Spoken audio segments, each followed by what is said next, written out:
دنیا میرے آگے میں ایک مرتبہ پھر آپ کا خیر مقدم. جناب مشتاق منہاج صاحب ہمارے ساتھ ہیں، سینیٹر پرویز رشید صاحب.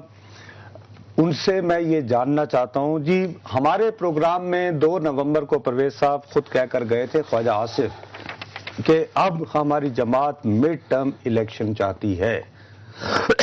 آج جو کچھ میاں صاحب نے خیرپور میں کہا، شہباز صاحب نے لاہور میں کہا، مجھے یہ لگا کہ یہ اسی کی کنٹینیویشن ہے، حکمت عملی کا حصہ ہے آپ کی جماعت کی. عابدی صاحب کو میں نے بلایا تھا یہ جاننے کے لیے کہ کیا واقعی یہ حکمت عملی ہے. اس کی وہ ایک حوالے سے تصدیق کر رہے ہیں اور ذکر کر رہے ہیں کہ چونکہ دسمبر کی کسی تاریخ کو آپ کا معاہدہ تھا کہ پارلیمانی سیاست میں حصہ نہیں لیں گے، اس لیے اب آپ یہ کر رہے ہیں. آپ اس کے بارے میں کیا فرمائیں گے؟ سر صاحب، یہ ایک غلط فہمی ہے جو بار بار اس کا ذکر کیا جاتا ہے. دیکھیے، اگر کوئی معاہدہ ہوتا تو شہباز صاحب پارلیمان کا ممبر ہیں اور ایک صوبے کے چیف منسٹر ہیں، تو پھر وہ معاہدہ کہاں گیا؟ اور دوسری بات ہے کہ نواز شریف صاحب جیسے ہی پاکستان آئے تھے انہوں نے اپنے نامینیشن جمع کرائے تھے الیکشن لڑنے کے لیے، اور اگر وہ نامینیشن منظور ہو جاتے تو یقیناً وہ انتخاب میں حصہ لے لیتے. لیکن اس وقت ان کے نامینیشن جو تھے ان کو ریجیکٹ کروایا گیا، جو ڈوگر کورٹس اس وقت چل رہی تھی ان سے، تو پھر وہ معاہدہ کہاں پہ تھا؟ لیکن پرویز شیر صاحب جب ایکسیپٹ ہوا تو اس N1 2 3 تو پھر اس کے بعد آپ نے واپس لے کے پھر اپنے ملک پرویز صاحب کو آپ نے ٹکٹ دے دیا، تو اس کا مطلب ہے کہ وہاں حالات نہیں بن رہے تھے آپ کے؟ نہیں، وہ چونکہ انتخابات ہو چکے تھے، جنرل انتخابات ہو چکے تھے، ایک صورتحال بن چکی ہوئی تھی، اس کی وجوہات کچھ دوسری ہو سکتی ہیں. ہلو پرویز صاحب، آپ کے سگنل بار بار ڈراپ ہو رہے ہیں یا آپ کو دوبارہ لائن میں لاتے ہیں سر؟ آپ ہاں جی جناب وہ تردید کر رہے ہیں، اور انہوں نے کہا بھی، اور واقعی مجھے یاد آیا وہ اس وقت میں چونکہ ماضی میں نہیں الجھنا چاہ رہا تھا بھائی، میرا مسئلہ ہو رہا تھا ہیئر اینڈ ناؤ کا، اور اس میں آپ کا مشکور ہوں، آپ نے تصدیق کی کہ ہاں یہ ان کی گیم ہے. اب وہ گیم جو ہے سر چڑھ سکتی ہے یا نہیں، وہ الگ بات ہے. میں آپ سے گزارش کروں کہ پرویز بھائی ہمارے سینئر ہیں، کولیگ ہیں، اور اکثر غلط فہمیوں کو ہم اور پرویز بھائی مل کے حل کرتے رہتے ہیں. ٹھیک، لیکن میں اپنی بات پہ قائم ہوں، اور اس کی وجہ 7 دسمبر میں بالکل اس کی وجہ یہ ہے کہ 5 سال کا تو اقرار خود میاں برادران نے کیا، یاد ہوگا آپ کو، آن ریکارڈ ہے کہ ہم نے 10 سال کا نہیں 5 سال کا معاہدہ. لیکن بہرحال پرویز صاحب، فیصل رضا عابدی صاحب کہتے ہیں میں اپنی بات پہ قائم ہوں، اس بحث میں نہیں پڑتے اب. ٹھیک ہے، آپ نے اپنی بات کلیئر کر دی، ٹھیک ہے، بجائے اس کے کہ ہم اسی کو رگڑتے رہیں. مجھے یہ بتائیے، کیا آپ کی جماعت واقعی مڈ ٹرم الیکشن کی تیاری کر رہی ہے جیسے خواجہ صاحب نے ہمارے پروگرام میں کہا؟ دیکھیے، خواجہ صاحب کی اپنی رائے ہو سکتی ہے. نہیں، انہوں نے کہا میری پارٹی پوزیشن ہے.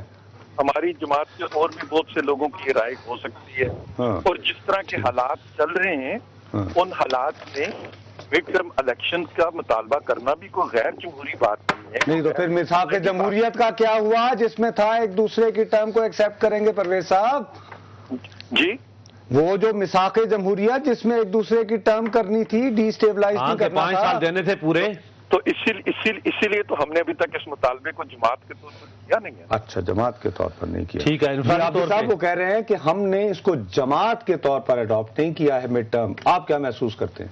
انڈیویجول کچھ لوگوں کے خیالات ہیں. پرویز رشید صاحب جو ہیں وہ ایسی شخصیت ہیں کہ اگر وہ اس کو کھل کے ایک بار کلیئر کر دیں تو یہ پرسیپشن ختم ہو جائے گا لوگ، بلکہ جو دوریاں پیدا ہوتی ہیں یہ بھی ختم ہو جائیں گی، اور ایک تعمیری انداز میں جس طرح ہم چلتے آئے چارٹر آف ڈیموکریسی کو لے کے اسی طرح ہم چلتے رہیں گے آگے، پارلیمانی سیاست کو مضبوط کریں گے، کیونکہ پاکستان میں 2 پارٹی سسٹم ہے اور یہ رہے گا، یہ میرا دعویٰ ہے. دوسری چیز میں آپ کو بتاؤں، چارٹر آف ڈیموکریسی کی 80% شقوں پہ عمل درآمد ہو چکا. میں واحد صدر ہوں گا جو اپنے تمام اختیارات اسمبلی کو دوں گا، اور یہ ثابت ہوا. ٹھیک ہے، کانسٹیٹیوشنل امینڈمنٹ ہوئی، اپوائنٹمنٹ ہیں جو چیف صاحبان کی اور گورنرز کی وزیر اعظم کے ذریعے. NFC ایوارڈ آپ کے سامنے آیا، ریزرو سیٹس فار وومنز ان تمام اسمبلیز کے اندر، وہ بھی آپ کے سامنے، فاٹا کے اندر پولیٹیکل سرگرمیوں کا آغاز. پختونخوا صوبہ سرحد کا نام وہاں کی عوام کی منشا سے وہ اسمبلی سے آیا. ناردرن ایریاز کو شامل حال کرنا. ٹھیک ہے. ٹروتھ اینڈ ریکنسیلیشن کونسل, اس کی ابھی ضرورت ہے. پبلک اکاؤنٹ کمیٹی کا چیئرمین جو ہے حزب اختلاف سے لگایا. ٹھیک ہے. یہ کس لیے؟ ٹھیک ہے. دین بجانے کے لیے نہیں, یہ ہماری تمام مواد کام کر بھی رہے نا. بالکل. دیکھیں اس کو تھوڑا جوڑیں آپ, تھوڑا سا جوڑیں آپ. جوڑیں کس طرح؟ 40% جو چیئرمین شپ ہے اسٹینڈنگ کمیٹیز کی وہ اپوزیشن کے پاس ہے. یہ بھی چارٹر آف ڈیموکریسی کی وجہ سے. سر وہ اپنی سفارشات بھیجیں چودھری نثار کو, وہ گاڑیاں نہ گنے نا, پھر ٹائر کون سا لگا یہ نہ دیکھیں, یہ دیکھیں کون وزیر کتنے کھا رہا ہے. میں بلور صاحب کی بات سے متفق ہوں, عوام سے معافی مانگتے ہیں. بتائیے تھوڑی دیر ہوئی ہے حوالے سے, اس میں دیر ہوئی ہے. چینی کے حوالے سے ایس ایم ایس ہے جی, ایک ایس ایم ایس مجھے آیا ہوا ہے. وہ یہ کہہ رہے ہیں کہ نئی ملوں کو بنانے پہ پابندی ہے, لیکن پرانی ملوں کی ایکسٹینشن پہ کوئی پابندی نہیں ہے. وہ پرانے جو مل مالکان ہیں وہ اسی کو اسی ایک فیکٹری ایریا کے اندر ہی 4 ملیں بنا. توجہ طلب مسئلہ ہے, اور یہ آپ کے پروگرام کے ذریعے متعلقہ حکام تک پہنچنا چاہیے. میں اپنی پوری کوشش کروں گا, جس کام کے لیے میں بولوں گا میں یہ وہ گوش گزار کروں, اور ان چیزوں کو جب اس پہ پابندی ہے تو اس کی ایکسٹینشن نہیں ہونی چاہیے. ایکسٹینشن 4 ہو رہی ہے. یہ غلط, 4 یہ غلط. اچھا, وہ میرا خیال ہے کہ پرویز رشید صاحب کہیں ایسی جگہ تھے جہاں پر ان کا اچھا. دوسرا میں آپ کو بتاؤں کہ فری اینڈ فیئر الیکشن وہ آیا آپ کے سامنے. ہم نے ایک دوسرے کے خلاف مقابلہ نہیں کرنا, ضمنی الیکشن میں وہ بھی آپ کے سامنے. سول اینڈ ملٹری ریلیشن شپ وہ آپ کے سامنے. اگر ہم آج افواج پاکستان کے ساتھ شانہ بچانا کھڑے تو یہ جنگ لڑ رہے ہیں آپ کے سامنے وہ بھی. پھر ایک چیز میں بتاؤں کہ national democracy commission shall be establish to promote and develop a democratic culture in the country and provide assistance to political parties for capacity building. ٹھیک. اب سوال ہے میرا چھوٹا سا اپنے بھائیوں سے, اپوزیشن والوں سے. جب 80% شقوں پہ عمل ہو گیا اور آئینی کورٹ پہ مسئلہ آیا تو آپ کی ہم نے ریکمنڈیشن کو اولویت دی, حالانکہ ہمارا مسئلہ تھا. جب پی سی او ججز پہ مسئلہ آیا ہم نے آپ کی چیزوں پہ اس کو اولویت دی, حالانکہ آپ نے خود دیکھا کہ خاص طور پہ لاہور ہائی کورٹ کا کردار کیا رہا ہمارے ساتھ, لیکن میں اس پہ بھی بحث نہیں کروں گا. میں صرف یہ کہہ رہا ہوں, کیا آم میں سے گودا نچوڑنے کے بعد وہ مثال ثابت آ گئی کہ گٹھلی اور بکل صرف کچرے کی نظر کی جاتی ہے؟ اگر میں آپ کہیں تو ایک ایس ایم ایس کال تو ہم اس وقت ایک ایس ایم ایس سلیم آفریدی صاحب نے پشاور سے بھیجی ہے. وہ یہ کہہ رہے ہیں کہ ہم جو سرکاری ملازمین ہیں آگ میں جل رہے ہیں, اور ہر چیز 150% مہنگی ہو چکی ہے, اور تنخواہ میں 50% سے بھی کم ملی ہے ہمیں. اب جو اضافہ ہے, آبدی صاحب ہم پر احسان نہ کرے, خدا کے لیے ہم پر رحم کریں. اور آبدی صاحب میں دیکھیے میرا پرویز رشید صاحب سے ڈسکنیکٹ ہو گیا, ورنہ میں ان سے بھی پوچھنے والا تھا. تھوڑا سا آپ کی طرح وہ بھی گراس روٹ. تھوڑا سا میں ایک جواب دینا چاہوں گا اس پہ.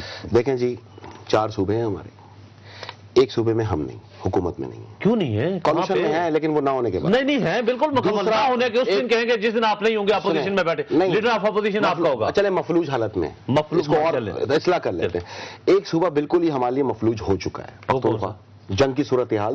بالکل ٹھیک ہے, نہیں میں نہیں سمجھتا. بالکل اس کی وجہ ہے کہ جو صورتحال وہاں پر پرفارمنس سب سے اچھی ہے, اس کے باوجود وہ وہاں پر اوسط مہنگائی آپ ہی نے دی ہے. تمام تجزیہ نگاروں نے 40 سے 45%. میں تھوڑا سا ٹھیک ہے, آپ کی عوام کی بات سر آنکھوں پہ, انہی عوام کے کندھوں پہ ہم آپ شماریات جو ہے ان کی طرف سے 50%, 150%, 200 کئی چیزیں تو 250% میں بہت سی چیزوں میں اس کا قائل ہوں میرے بھائی, میں بہت سی چیزوں میں اس عوام کا قائل ہوں. بہت سی جگہ ہماری غلطیاں ہیں, ہم اپنی اصلاح کی طرف جا رہے ہیں کیونکہ اسی میں جانا ہے نا عوام میں ہم نے. لیکن گزارش ایک کروں گا, کیا 65 کی جنگ میں جنگ کی صورتحال میں اگر نالوں سے پانی پیا جاتا تھا تو آپ اس کو سربلند گفتگو کے اندر لایا نالوں پہ سارے پیے نا, آپ بھی پیے, گورنمنٹ بھی پیے رہے نا, آپ کے صدر مملکت سے وہ تو جائیں جہاز کے اوپر. اس وقت کسی نے حکمرانوں کو نہیں کہا, وہ ان کی جو زندگی تھی وہ بھی سامنے تھی جنگ کے بعد, لیکن اس کو بھی آپ جنگ تصور کریں. میں صرف یہ کہنا چاہتا ہوں, مہنگائی کے خلاف, مہنگائی کے خلاف, بیروزگاری کے خلاف جنگ لڑیں, بیروزگاری کے خلاف جنگ لڑیں. 1 لاکھ اپوائنٹمنٹ کیے, 40,000 مزدوروں کو کانٹریکٹ کو کنفرم کیا. سرکاری ملازمین کی جہاں تک آپ نے گفتگو کی 50% اضافہ کیا ہے, اور یہ ہر محکمے میں ہوا ہے. ایسا نہیں ہو سکتا کہ نہ ہوا ہو. اگر کوئی سیمی گورنمنٹ رہ گیا ہو تو اس کے اندر بھی بتدریج, اگر یونینز کی ہم نے اجازت دی ہے, ہم نے کہا ہے کہ آئیے آپ ہمیں ہماری اصلاح کیجیے, اور یہ لوگ کیا 9 سال تک آواز اٹھا سکتے ہیں؟ آج اگر سڑکوں پہ مظاہرے ہو رہے ہیں, ہم نے اجازت دی. دیکھیے پرویز رشید صاحب, ان کا کسی ہمارے ساتھ ڈسکنیکٹ ہو گیا. میری بڑی خواہش تھی کہ وہ بھی اس وقت ہمارے ساتھ لائن پر موجود ہوتے. ٹھیک ہے, آپ کی طرح پرویز رشید بھی, لیٹ می ٹیل دیٹ کہ 68 69 میں ہم اکٹھے تھے, ہم اسٹوڈنٹ ایکٹیوسٹ تھے, ایجیٹیٹر تھے. ٹھیک ہے جی, میں یہ کہہ رہا ہوں کہ آپ نے جو کچھ فرمایا نا میثاق جمہوریت کے بارے میں, 80% نہیں, میں کہتا ہوں 100% عمل ہو گیا. سر امریکہ میں کہا جاتا ہے ایک پریزیڈنٹ نے, اٹس دی اکانومی اسٹوپڈ. مجھے جب کھانا نہیں مل رہا ہوگا، میری زندگی مہنگائی نے بدتر کر دی ہوگی اور ساتھ میں مجھے روزگار کے مواقع نہ مل رہے ہوں گے، اچھا تو بھائی میرا تو تقریبی ذہن ہوگا نا. بالکل. اب اس میں نواز شریف صاحب آتے ہیں، جلسہ کرتے ہیں، سڑک پر آ جاؤ، تو میرے بندے جو ہیں 92 پہلے تو آپ کے پروگرام کے استعفا دیتے ہیں، تو مڈ ٹرم الیکشن ہو گئے. آپ کی پروگرام کے توسط سے سب سے پہلے تو میں ان کو شکریہ ادا کروں گا کہ جب سے سیلاب آیا ان کو سندھ یاد آیا، ان کو پتا چلا کہ صوبہ سندھ بھی پاکستان کا حصہ ہے.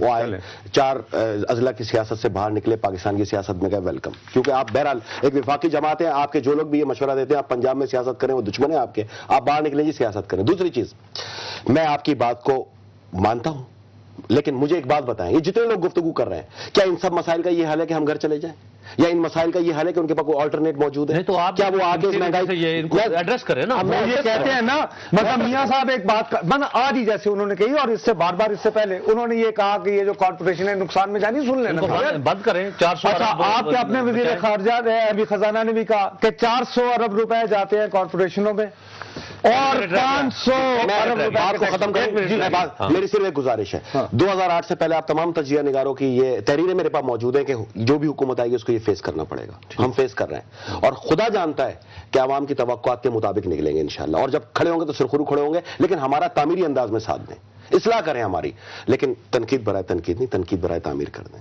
اور جہاں ہم غلط ہوں گے نا ہم مانیں گے بھی، سر تسلیم خم کریں گے، اسی عوام سے آئے ہم. جی بہت بہت شکریہ فیصل عابدی صاحب. اور بھرپور ہمارے بہرحال اپنا فیڈ بیک، ہاں بالکل فیڈ بیک عوام نے دینا ہے، اور ہمارا ای میل ایڈریس ہے dma@duniatv.tv. دوستو جاوید اور مشتاق ناز کو اجازت دیجیے. اللہ حافظ.